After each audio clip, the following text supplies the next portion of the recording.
The rivers of history will never cease to run dry of eerie parallels between ancient societies, or the uncanny similarities between unrelated events. There are coincidences that will make you question the nature of fate and chance. Number 10. Traveling by train can be somewhat of a daunting experience, and on long journeys it wouldn't be uncommon for one to engage with one's neighbor in harmless small talk. Conversations about the weather or inquiries about where the other was going would brew. During the 1920s, 3 Englishmen, complete strangers, had been traveling separately on a train through Peru, but their intended destinations weren't known. At the time that they were introduced, they'd been the only men in the railroad car. For foreigners, finding a fellow traveler who comes from the same place can be a relief. Since people were more polite during this time and were not accustomed to sitting in awkward silence, the 3 men sparked up a conversation and began to introduce themselves. They were trundling along through the darkest parts of Peru. Their first task was to state their names, offer handshakes, and even take out some business cards. During this exchange, Westerner number 1 introduced himself by his last name, Bingham. The second called himself Powell, but the shock really came at the third man's name. His name was Bingham Powell, a combination of the other 2 train travelers he'd just met. More specifically, he was H.J. Bingham Powell, the engineer who'd published a 1916 blockbuster, Sanitary Progress in Peru and Bolivia. They had no relation to one another whatsoever. So what were the chances of this combination of surnames? It was a coincidence that only 3 men were brought onto one train car, and their surnames would all combine. The fastest and most comfortable way to travel in Peru was by train, but how did all 3 of them end up in the same car? Each of them was a businessman who was otherwise well-heeled and would naturally opt for the first-class carriage if one were to be available. Luckily, it was, so each of the 3 Westerners boarded the same first-class car on the Peru train, which was not unusual. The real strangeness came in with the coincidental surnames. When looking into the problem, a website was found containing the glossary of the most popular surnames that could be found in the United Kingdom. The data, though, only allowed a general indication of the frequency of these surnames. It begins with Mr. Powell, and the database shows that it's the 86th most common surname in Britain before the year 2000. 76,790 people share it. Bingham, however, fell way down the list, coming in at number 1,588th, with around 6,500 people bearing the surname. The name Bingham Powell revealed insufficient data, but there was likely to be less than 1,500 people by that surname. This means that while the probability of the 3 Englishmen sharing the same car on a train to Peru may be high, the likelihood of them sharing surname combinations is much lower. What's also bizarre is that all 3 men had been in Peru at the same time on seemingly all unrelated matters. Today, though, Powell finds his surname 1,293rd on the list as one of the most common names in the world, with most of them coming from the United States. Bingham comes in at 10,510th, mostly prevalent in the United States. And today, the name Bingham Powell comes in extremely low down the list at 7,593,402nd, with around 6 people bearing the name, mostly in Australia. Number 9. Jennifer Bricker was born without legs. Sharon and Gerald Bricker adopted her when she was only a few months old. She had a huge amount of energy and a radiant smile. Doctors recommended that they carry her around in a specialized bucket, but they refused, and soon she learned how to walk on her hands. She fearlessly climbed trees and bounced around on a trampoline. When Jennifer was 3 years old, she was fitted with prosthetic legs but never quite took to them. She wouldn't let her unfortunate circumstances stop her from achieving her dreams, though. She had a keen interest in gymnastics. Despite having no legs, she became a gymnastics champion. Jennifer's biological parents were Romanian, and the first time the Illinois resident had seen another Romanian was in 1996 on TV, when the Olympic Games were ongoing in Atlanta. She enjoyed watching the women's gymnastics team, but she idolized one of them, Dominique Moceanu, who was Romanian as well. Dominique had won the gold medal for the United States that year, and it was at that moment that Jennifer realized she wanted to be a gymnast. 2 years later, Dominique had taken her parents to court for misspending $1 million of her post-Olympic earnings. She succeeded and broke free of them, taking control of her own finances. Later in life, Jennifer asked her adoptive mother if they told her everything about her birth family, and they hadn't. It was in 1996, during the airing of the Olympics, that her parents were watching when the camera cut to Dominique's mother, Camilla, and her father, Dimitro, who were in the crowd. Their names flashed across the screen, and Brickers suddenly realized that it was their daughter's parents and that Dominique was Jennifer's sister. The adoption had been a closed one, but some of the forms still bore the biological names. The adoptive mother explained this to her daughter and told her that her biological surname would have been Mosianu. Jennifer thought that this was strange because the gymnast that she'd been idolizing had the same surname. When the Brickers family had first figured out that the gymnast and their daughter were sisters, they decided to wait until she was older before telling her. Immediately after being told her surname, Jennifer was able to put the puzzle pieces together. Dominique was her sister, and she even had posters of her up in her bedroom. Who would have thought that the person that this girl was looking up to was actually her long-lost sister? It wasn't until a whole 4 years later that she actually wrote to her sister. She told her the whole story, and that she'd even inspired her to take up a career in gymnastics. Dominique's parents had never told her about the adoption, or her sister Christina, and they never doubted the story, so now the sisters are trying to make up for lost time. Jennifer had said that it was really fun when all three of them get together. Not only did she have one sister who turned out to be the person she idolized, but she also had a second sister and didn't even know about it. It seemed as though fate couldn't keep them apart. Jennifer went on to become a professional acrobat and an aerialist. She performed on tour with the singer Britney Spears as well. Dominique wrote a book in which she details the story of how she found her long-lost sister, her relationship with her parents, and the world of gymnastics. It appeared that the sport ran in the family and had brought the sisters together in a strange and coincidental way. Number 8. Walter Summerford is not a well-known name, but you may find it somewhere in the world record books, especially since he was the world's most unfortunate man. Summerford was serving as an officer for the British Army during the First World War. He'd led his men through many battles before he himself was injured. The officer had been riding his horse on the Belgian front in 1918, when monsoon weather rolled in thunderous roars and flashes of lightning. The unsuspecting and unfortunate man was struck and knocked right off his saddle. Luckily though, he survived, but was paralyzed from the waist, which left him confined to a wheelchair. Getting struck by lightning even once is rather slim, but then it happens again.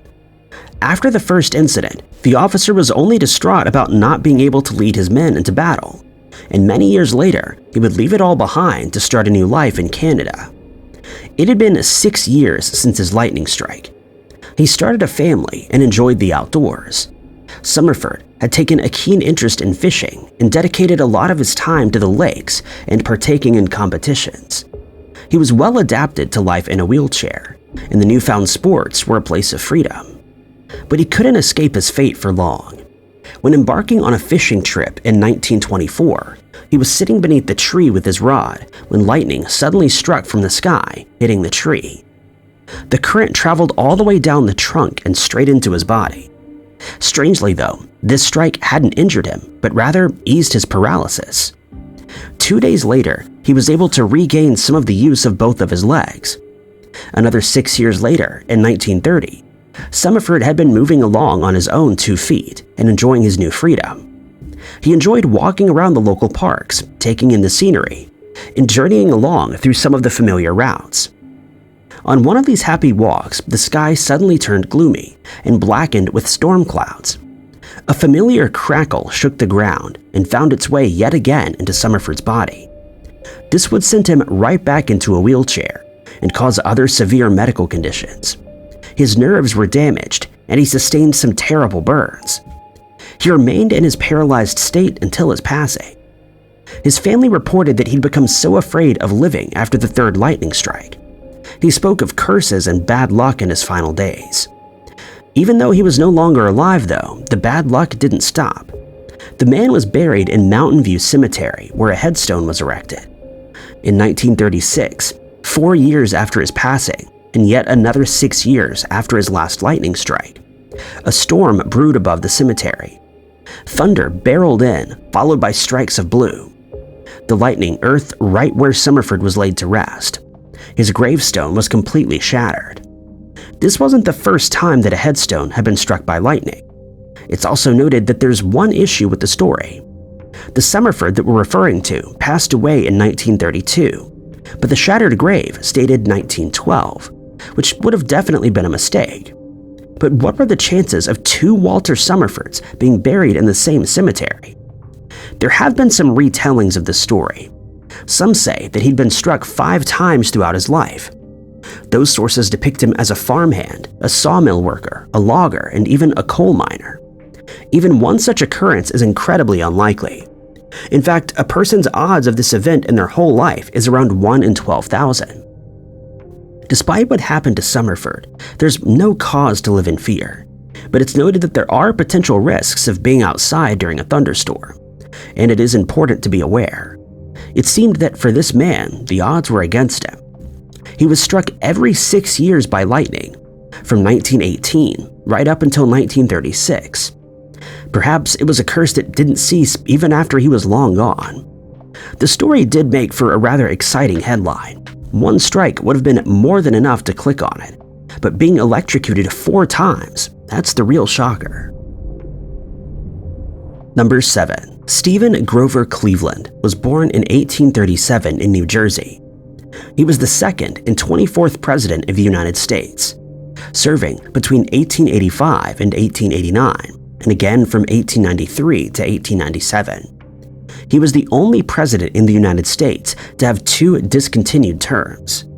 His rise to the top started in 1881, when he stepped down as sheriff and was nominated for mayor. 1 year later, he received another nomination for governor, overpowering his Republican rival by over 200,000 votes. Cleveland was good friends with a man named James, who lived in the Hudson River Valley. He was a wealthy businessman, married, and had a child, a son named Frank. In 1887, the family was in a rented house, and James dined with congressmen and bureaucrats. He even went to the White House to visit his friend. It was spring by the time that his extended stay in Washington was coming to an end, so he decided to visit the president again, asking for a personal favor. He wanted to bring Frank around to meet the president and have a look at the White House, and Cleveland agreed. The father and son headed to the 2nd floor, but it seemed that the president had been having a stressful day. When he came out of the office, he looked weary, but James introduced the two anyway. They had shaken hands, but then the president said something strange. He looked down at young Frank and told him that his wish was that he would never grow up to be president of the United States. The boy was young and was already predisposed to ignoring what he was being told, and that's precisely what he did. 46 years later, Franklin D. Roosevelt was elected the 32nd president.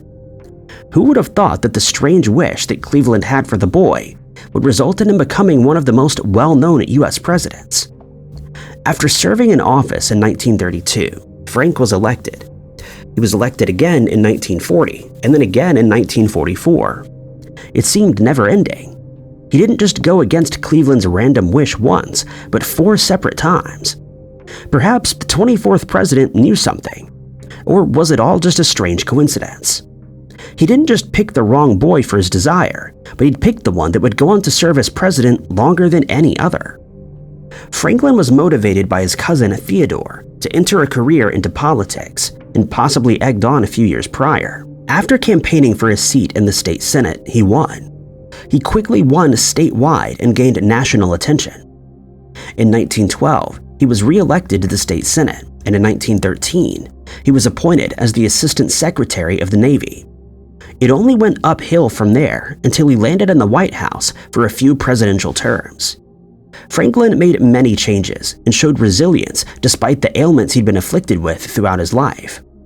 Perhaps he was always destined for the presidency, but it appeared that Cleveland had no idea what fate had in store for the young boy he met that spring. It seemed that his wish had not been granted out of sheer spite.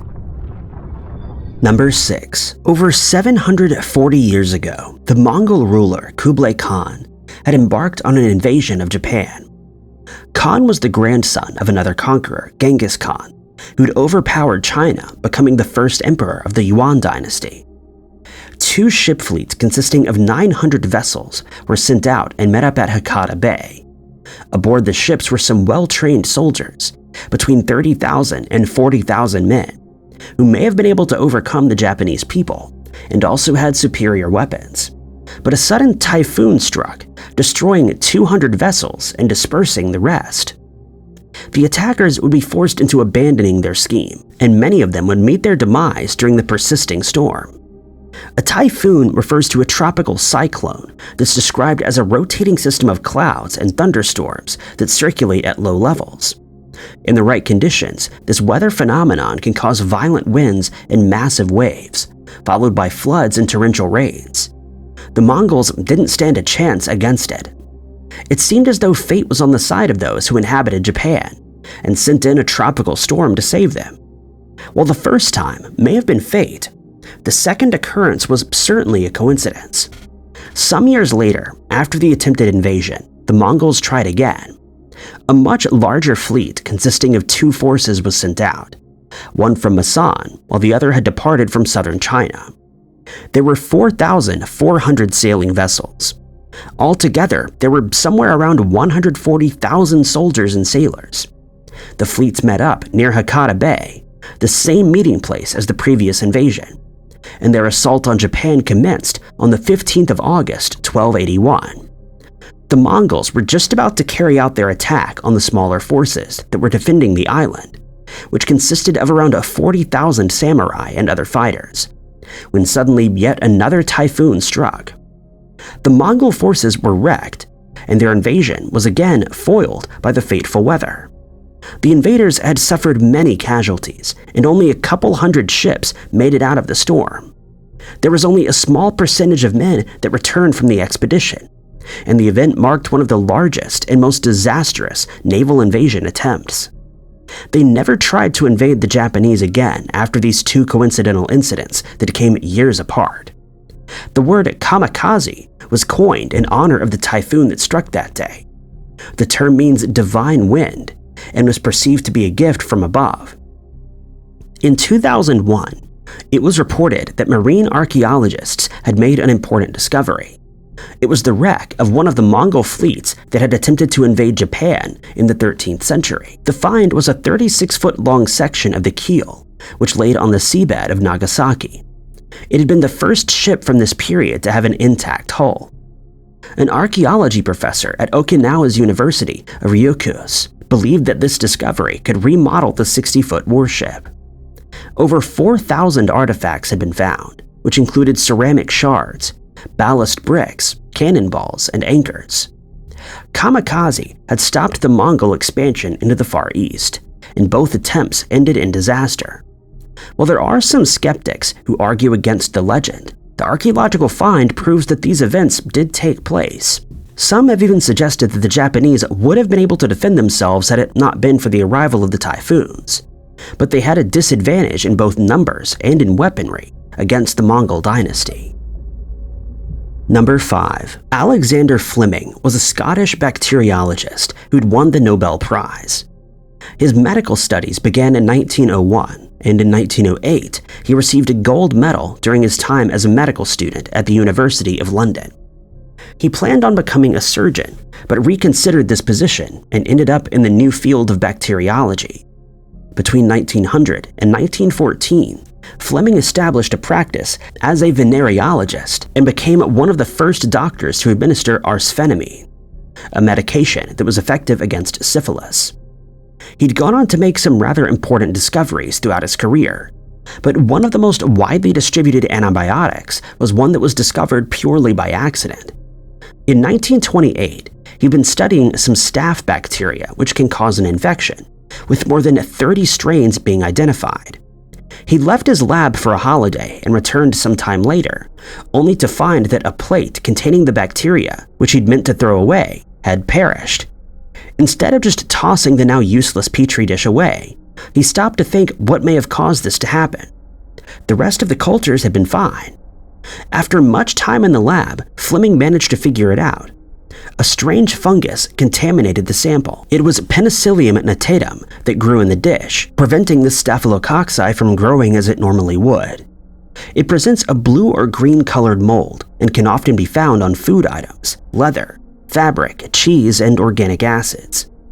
It took another few weeks for Fleming to be able to regrow the mold himself to confirm his accidental finding. But the conclusions had been phenomenal. The scientist was also an ex-soldier in the First World War who'd seen many of his soldiers meet their demise due to bacterial infections, and he thought that if this fungus could cause the end of the bacteria, then it would cure wounded soldiers too. He was right. What started off as forgetting to throw a sample away turned into a mold juice called penicillin. The findings were published, and Fleming presented the discovery to the Medical Research Club, but they showed little interest. But he was undeterred and decided to enlist the help of other chemists, who'd all been leading experts in their various fields. Unfortunately, none of these recruits were successful. One of them, a biochemist and expert in fungal substances, Professor Harold Raystrick, declared that therapeutic use for penicillin was impossible, and it was subsequently labeled a laboratory curiosity. Fleming eventually gave up trying to purify it, but this of course was a mistake, because 10 years later, in 1937, Howard Florey and Ernst Chain had found his research. They'd been investigating microorganisms along with the substances they produced. Together, they gathered a scientific team to work solely on the penicillin project. There were some clashes between the senior members, resulting in arguments that only added scientific challenges. These issues ultimately caused more of a struggle for researchers to purify the penicillin from the original mold. It took 3 years to develop a successful yet inefficient process that produced the antibiotic. In 1940, 8 mice were infected with streptococci bacteria. A control group of 4 of them were administered the penicillin, and they survived. Not long after, they'd published their experiment and gained a wide interest. But they were being limited by production. They needed gallons of mold broth to produce just a tiny bit of medicine, and so they turned to bedpans, milk churns, and even bathtubs to store the broth. It didn't take long for specific containers to be invented, and while it's a slow production, it's now a successful treatment. 14 years after the moldy petri dish was discovered, Ann Miller became the first patient to receive a penicillin treatment. It had been in March of 1942 when she developed an infection that led to blood poisoning. The treatment was a success. Strangely though, Fleming didn't actually have the laboratory resources needed, nor a background in chemistry to be able to take a big leap in isolating the ingredients of the mold juice, figuring out which of the germs it was effective against or how it should be used. It had all been a very lucky mistake. Number 4. Christopher Lloyd is the much-loved and well-known Dr. Emmett Doc Brown in the Back to the Future films. He plays the eccentric character of a crazed doctor who creates a strange time machine. He was born in Connecticut and was the youngest of 7. As he grew up, he would go on to secure a career in theater, mostly in Shakespeare festivals, as off-Broadway shows, including performances like Macbeth, The Seagull, Casper, and What Every Woman Knows. In 1975, he had starred as Oberon in A Midsummer Night's Dream, and he would work with Meryl Streep, who played as Helena. Then came his appearance in the Back to the Future film in 1985, then Back to the Future 2 in 1989, and Back to the Future 3, which came in 1990. While these time-traveling movies are nothing more than science fiction, perhaps he really knew the ways of heading back and forth in time. Over the years, many have found various similarities between actors and people of the past. Nicolas Cage has also been accused of time travel and his strange similarities to a man in a late 1800s vintage picture. Internet users and movie watchers have managed to conjure up a theory that Doc was actually John C. Calhoun. The two share a striking resemblance, from the bulging eyes to their wild hair. Their eyes take the same shape, and so do their mouths. They even share the same laugh lines that travel from the nostrils to the corner of their mouths. Upon an even closer look, their chins are even identical. Calhoun was born in Abbeville in 1782. and later became the leader of the War Hawks, which consisted of young and energetic politicians. It was he who introduced the declaration of war against Britain in 1812, and up until 1825, he served as the United States Secretary of War. In 1825, he was elected as the vice president under John Quincy Adams, and then again under Andrew Jackson. Later, he came to the United States Senate. Calhoun and Lloyd featured together on the lists of possible time-traveling notables. An online animator had even put together a rather convincing animation of Doc morphing into the vice president. But this isn't the only person that the man looks like. People have also compared Calhoun to Beast, a character from the X-Men. But the similarities are not nearly as exact as between him and Doc. He also resembles the pro wrestler Adam Joseph Copeland, who goes by the stage name Edge. The strange resemblance between the actor and the Warhawks leader left people wondering if he really was a time traveler, and had spent time as the vice president before hopping back into the future and becoming a world-famous actor. Number 3. During the 1800s, a duel would be carried out when one person angered another. They would be challenged and battled until one of the men either met his demise or gave in. Aside from this strange coincidence, Henry Train of Marseille is not mentioned anywhere else on the web. The man was from France and had participated in 5 different duels that started in 1861 and ended in 1878. In the first duel, the man came out successful, but not for the reasons that one may think. The battles were carried out with firearms, but not a single weapon would be fired this time around. Henry's opponent had suddenly dropped to the ground the moment the duel had commenced. It was found that he'd passed away from natural yet unknown causes, in an ironic twist. During the second battle, both men were at the ready, but again, the opponent dropped. Sometime later, he'd found himself in yet another duel, but again, no weapons were let off because the combatant had already passed away right in front of him. One would think that 3 times is when the strange coincidences would have ended, but it happened yet again during the 4th duel. The causes of the men's passings had not been established in any of the archives. They could have been subjected to poisoning before the events to give Henry the upper hand, or they had some sort of strange condition leading to the fatalities. Men in the area must have been trying to avoid getting into a duel with the man, since they didn't stand a chance, as fate was clearly on his side. But it gets even more bizarre with an odd twist. The 5th and final duel came in 1878. Again, both men were at the ready, weapons drawn, but this time it was Henry himself who collapsed and succumbed due to an unknown ailment. The 5 duels proved fatal to 5 men, but still not a single firearm had been fired. It was certainly a strange coincidence with very little information attached to it. It hasn't been determined what caused these passings, but it worked in Henry's favor until it didn't. Number 2. In 1965, the well-known American actor Carlos Irwin Estevez, or as he's better known, Charlie Sheen, was born. He'd followed in his father's footsteps in his acting career, and in 1994, he received the Hollywood Walk of Fame star.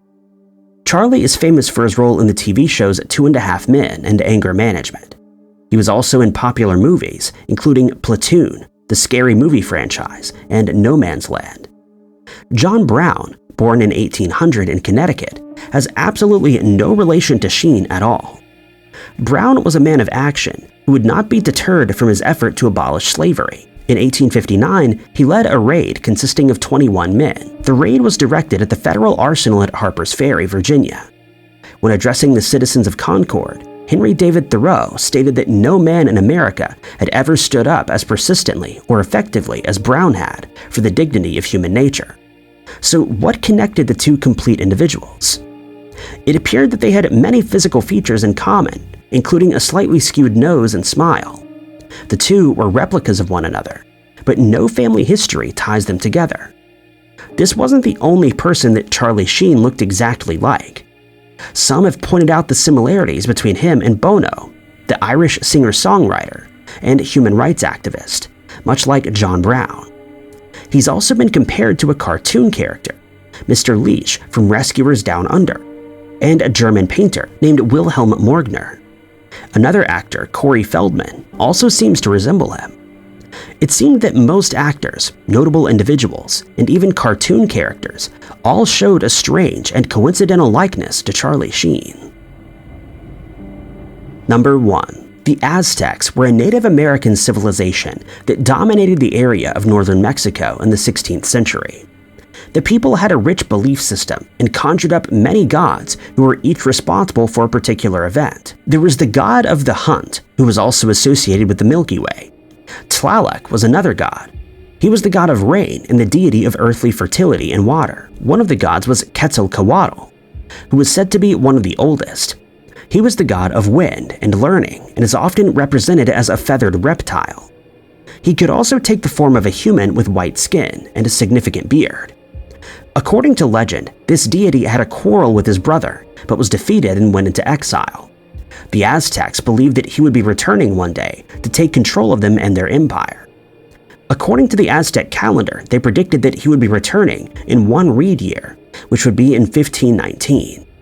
During the early 16th century, the Aztecs were under the rule of Moctezuma II. That year was approaching and the omens were presenting themselves. There were floods in the city when the lake around it had boiled over, and fires eradicated the temples. Comets and fiery columns had been reported in the eastern sky. During the evenings, a woman's mournful, ghostly cries could be heard, which kept the citizens up at night. Quetzalcoatl was on his way. Moctezuma became increasingly worried because the one reed year was approaching, and it arrived in April of 1519 as predicted. Many strange things about this particular civilization have been unearthed, but nothing quite this strange. One historical event seemed to fit in quite perfectly with their legend. Arriving on the coast of Mexico that year was Hernan Cortez, along with his 11 ships and 500 men, who were all equipped with strong armor and silver swords. They carried firearms and cannons and introduced horses onto the land. The Aztecs had never seen such beasts and described them as having 6 legs and 2 heads. Cortez was a Spanish conquistador, a white-skinned man with a beard. He resembled the legend of the god that was predicted to arrive and assumed control of the Aztecs that year. Messengers told Moctezuma of the coming. He then sent out representatives to meet with them.